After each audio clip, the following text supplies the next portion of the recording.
17ನೇ ಮತ್ತು 18ನೇ ಶತಮಾನಕ್ಕೆ ಮತ್ತೆ ಒಬ್ಬ ಪುರುಷ ಹುಟ್ಟಿ ಬರಲಿಕ್ಕೆ ಒಂದು ನಾಂದಿ ಆಗ್ತದೆ. ಮತ್ತೆ ಆ 17ನೇ 18ನೇ ಶತಮಾನ ಬಸವರಾಜ ಶಿವಶರಣರು ಎಲ್ಲರೂ ಅವರು ಈ ಒಂದು ಧರ್ಮವನ್ನು ಉಳಿಸಿದ್ರು. ಪಂಚಾಚಾರ್ಯರು ಈ ಧರ್ಮವನ್ನು ಉಳಿಸಿದ್ರು. ಯಡಿಯೂರ ಸಿದ್ಧಲಿಂಗ ಯತಿಗಳು ಕೂಡ ಈ ಧರ್ಮವನ್ನು ಉಳಿಸಿದ್ರು. ಮತ್ತೆ ಅವರು ಹೋದ ನಂತರ ಮತ್ತು ಅದೇ ಮತ್ತೆ 17ನೇ 18ನೇ ಶತಮಾನ ಮತ್ತೆ ಶುರುವಾಯಿತು. ಶಿವಧರ್ಮ ನಾಶ ಆಗಂತು, ಕೊಲೆ ಸುಲಿಗಳು ನಡೆಯಕಂತು, ಮತ್ತು ಅನ್ಯಾಯ ಅತ್ಯಾಚಾರಗಳು ಹೆಚ್ಚಿಗೆ ಆಗಬೇಕಂತು. ಧರ್ಮ ಮತ್ತು ಅವನತಿ ಕಡೆಗೆ ಸಾಕ್ತು. ಇದನ್ನೆಲ್ಲ ನೋಡಿದ ಶಿವನ ಪೂಜೆ ಇಲ್ಲ ಭೂಮಿ ಮೇಲೆ, ಶಿವಧರ್ಮ ರಕ್ಷಣೆ ಇಲ್ಲ, ಗುರು ಲಿಂಗ ಜಂಗಮ ಪಾದೋದಕ ಪ್ರಸಾದ ವಿಭೂತಿ ರುದ್ರಾಕ್ಷ ಮಂತ್ರಗಳಿಲ್ಲ ಈ ಭೂಮಿ ಮೇಲೆ. ಇದನ್ನು ನೋಡಿರ್ತಕ್ಕಂಥ ನಾಡವರಿಗೆ ಬಹಳ ನೋವಾಗ್ತದೆ. ಎಷ್ಟು ಈ ಭೂಲೋಕ ಎಷ್ಟು ಕೆಟ್ಟು ಹೋಗಿಟ್ಟಿಲ್ಲ. ಇಂತಿಂತ ಶರಣರು ಬಂದು ಹೋಗಿ ಇಷ್ಟೆಲ್ಲ ಅವರು ಜನ್ಮವನ್ನ ಅವರು ಮೀಸಲಾಗಿ ಇಟ್ಟರು. ಈ ಶಿವಧರ್ಮಕ್ಕೆ ಮೀಸಲಾಗಿಟ್ಟು ಕೂಡ ಮತ್ತು ಇದೇ ತರನಾಗಿ ಆಗ್ತಿರಲ್ಲ ಅಂತಂದು ನಾರದರು 17ನೇ ಶತಮಾನ ಮತ್ತು 18ನೇ ಶತಮಾನದಲ್ಲಿ ಭೂಲೋಕದ ಪರಿಸ್ಥಿತಿಯನ್ನ ಅವಲೋಕಿಸಿ ಅವರು ಎಲ್ಲಿ ಹೊಂಟ್ರು ಅಂತಂದ್ರೆ ಮುಂದೆ ಕೈಲಾಸಕ್ಕೆ ಹೊರಟು ಬರ್ತಾರೆ. ಕೈಲಾಸಕ್ಕೆ ಮುಂದೆ ಅಂತಂದ್ರೆ ಆ ಶಿವನ ಒಂದು ಕೈಲಾಸಕ್ಕೆ ಯಾರು ಬಂದ್ರು ಅಂತಂದ್ರೆ ನಾರದ ತ್ರಿಲೋಕ ಸಂಚಾರಿಯಾಗಿರ್ತಕ್ಕಂಥ ನಾರದರು ಅಲ್ಲಿಗೆ ಬರೋರಾಗ್ತಾರೆ. ಬಂದು ಶಿವನಿಗೆ ನಮಸ್ಕಾರವನ್ನು ಮಾಡ್ತಾರೆ. ಆಶ್ಚರ್ಯ ಆಗ್ತದೆ ಅವನಿಗೆ. ಯಾಕಂತಂದ್ರೆ ನಾರದರು ಅಂದ್ರೆ ಹಂಗ ಬರಂಗಿಲ್ಲ. ನಾರದರು ಬಂದಾರ ಅಂತಂದ್ರೆ ಏನೋ ಸುದ್ದಿ ಐತೆ ಅನ್ನೋದು ಗೊತ್ತಾಯ್ತು.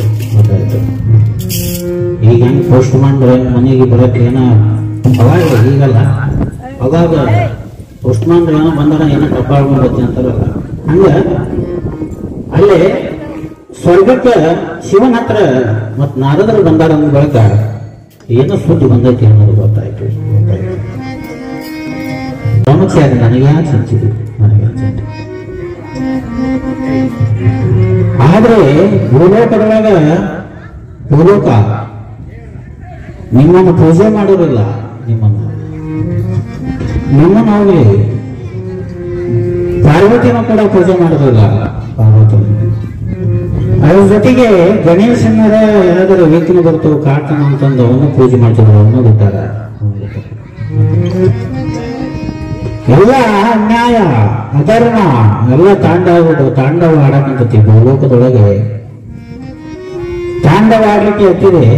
ಏನಿದು ಈಗ ಯಾಕೆ ಆಯ್ತು ಅಂತಂದು ಶಿವನನ್ನ ಪ್ರಶ್ನೆಯನ್ನು ಮಾಡೋರಾಗ್ತಾರೆ. ನಾರದರು ಶಿವನನ್ನ ಪ್ರಶ್ನೆ ಮಾಡೋರಾಗ್ತಾರೆ. ಅವಾಗ ನಿಮಗ ಗೊತ್ತಿಲ್ಲದ್ದೇನೈತ್ರಿ? ನಾರದರು ಹೇಳ್ತಾರೆ, ನಿಮಗ ನಾವು ಹೇಳಬಾರ್ದು. ನೀವು ಜಗತ್ತಿಗೆ ಬ್ರಹ್ಮಾಂಡಕ್ಕೆ ಒಡೆಯಲು ನಿಮಗೆ ಗೊತ್ತಿರತಕ್ಕಂಥದ್ದು ವಿಷಯ ಏನಿದೆ ಅಂದು ಶಿವನಿಗೆ ಆ ನಾರದರು ಹೇಳೋರಾಗ್ತಾರೆ. ಪೂಜೆ ಅನ್ನೋದಿಲ್ಲ, ಭೂಲೋಕದೊಳಗ ಪುನಸ್ಕಾರ ಅನ್ನೋದಿಲ್ಲ, ಪಾಠ ಪ್ರವಚನಗಳು ಎಲ್ಲ ಹೋಗ್ಬಿಟ್ಟು ಶಿವನ ನಾಮವನ್ನ ಯಾರು ಸ್ಮರಿಸುವುದಿಲ್ಲ. ಅದ್ರ ಜೊತೆಗೆ ಗುರು ಲಿಂಗ ಜಂಗಮರ ಸೇವೆಯನ್ನ ಮಾಡೋದಿಲ್ಲ. ಅವರಿಗೆ ಇನ್ನೂ ತೊಂದರೆಯನ್ನ ಕೊಡ್ತಾ ಇದ್ದಾರೆ. ಇದಕ್ಕೆ ಏನ್ ಮಾಡಬೇಕು ಅಂತಂದ್ರೆ ಆ ನಾರದರು ಆ ಶಿವನನ್ನ ಕೇಳುವುದಾಗ್ತಾರೆ. ಕೇಳಿದಾಗ ಅವರು ಒಂದು ವಿಚಾರ ಇಂಥ ಶಿವಧರ್ಮವನ್ನ ಉದ್ಧಾರಿಸಲಿಕ್ಕೆ ಹಿಂದೆ ನಾನು ಭೂಲೋಕಕ್ಕೆ ಅನೇಕ ಸಾಧು ಸಂತರನ್ನು ನಾನು ಕಳಿಸಿದ್ದೆ. ನಾನೇ ಸ್ವತಃ ಅವತಾರ ಎತ್ತಿ ಭೂಲೋಕವನ್ನ ಉದ್ಧಾರ ಮಾಡಿದ್ದೆ. ಗುರುವಿನ ರೂಪದೊಳಗ ನಾನು ಅವತಾರ ಎತ್ತಿ ಅನೇಕ ಸಾಧು ಸಂತರು ಪಂಚಾಚಾರ್ಯನಾಗಿ ವಿಶ್ವಾಸ ಶರಣರಾಗಿ ಯಡಿಯೂರ ಸಿದ್ಧಲಿಂಗ ಯತಿಗಳಾಗಿ ಹೋಗಿ ಶಿವಧರ್ಮವನ್ನು ಉದ್ಧಾರ ಮಾಡಿದ್ದೆ. ಆದರೆ ಮತ್ತೊಮ್ಮೆ ಈಗ ಸಂಕಷ್ಟ ಬಂದು ಒದಗಿದೆ. ಕಲಿಯ ಪ್ರಭಾವ ಕಲಿ ಪ್ರಭಾವ ಮತ್ತು ಅವರು ಶರಣರ ಹೋಗಕ್ಕೆ ಮತ್ತು ಕಲಿ ಪ್ರಭಾವ ಶುರುವ. ಅದಕ್ಕಾಗಿ ನಂದೀಶ ಮೊದಲೆಯನ್ನ ವಾಸೋದ ಬಿಟ್ಟು ಭಾಗ್ಯ ಅಂತ ಕರೆದು ನಂದೀಶ ಶಿವ ಕರೆದ. ನಂದೀಶ ಮೊದಲೆಯನ್ನ ವಾಸವನ್ನ ಬಿಟ್ಟು ಬಂದವನೇ ಹೇಳ್ತಾನೆ ಶಿವನಾಜ್ಞೆ ನೀವು ಏನ್ ಹೇಳ್ತೀರಿ ಅದನ್ನ ಕೇಳ್ತೇನೆ, ಶಿವನಾಜ್ಞೆನ ಮೀರೋಕ್ಕಾಗೋದಿಲ್ಲ ಅಂದಾಗ ಶಿವ ಹೇಳ್ತಾನ, ನೀನು ಭೂಲೋಕದೊಳಗೆ ಜನ್ಮವನ್ನ ಎತ್ತಬೇಕು. ಶಿವಧರ್ಮವನ್ನ ಉದ್ಧಾರವನ್ನು ಮಾಡಲಿಕ್ಕೆ, ವೀರಶೈವ ಧರ್ಮ ಉದ್ಧಾರ ಮಾಡಲಿಕ್ಕೆ, ನೀನು ಮಾನವ ಧರ್ಮವನ್ನು ಉದ್ಧಾರ ಮಾಡಲಿಕ್ಕೆ ಭೂಲೋಕದೊಳಗೆ ನೀನು ಅವತಾರ ಎತ್ತಿ ಬರಬೇಕು ಅಂತಂದಾಗ ನಂದೀಶ ಹೇಳ್ತಾನ, ನಾನು ನಿಮ್ಮನ್ನು ಬಿಟ್ಟು ಯಾವಾಗಲೂ ಗುರು ನೀನು, ಶಿವನೇ ನೀನು, ತಂದೆ ತಾಯಿ ಎಲ್ಲವೂ ನೀನೇ. ಅಂಥದ್ರಲ್ಲಿ ನಿಮ್ಮನ್ನು ಬಿಟ್ಟು ನನಗೆ ಇರ್ಲಿಕ್ಕೆ ಸಾಧ್ಯನ ಅಂತಂದು ನಂದೀಶ ಶಿವನನ್ನು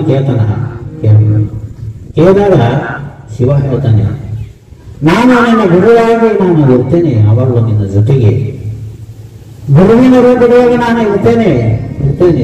ಅದಕ್ಕಾಗಿ ನೀವು ಅವತಾರವನ್ನು ತಾಳಬೇಕು. ಆ ಭೂಲೋಕದೊಳಗೆ ಭರತ ದೇಶ ಅಂತ ಇದೆ. ಆ ಭರತ ದೇಶದೊಳಗೆ ಕರ್ನಾಟಕ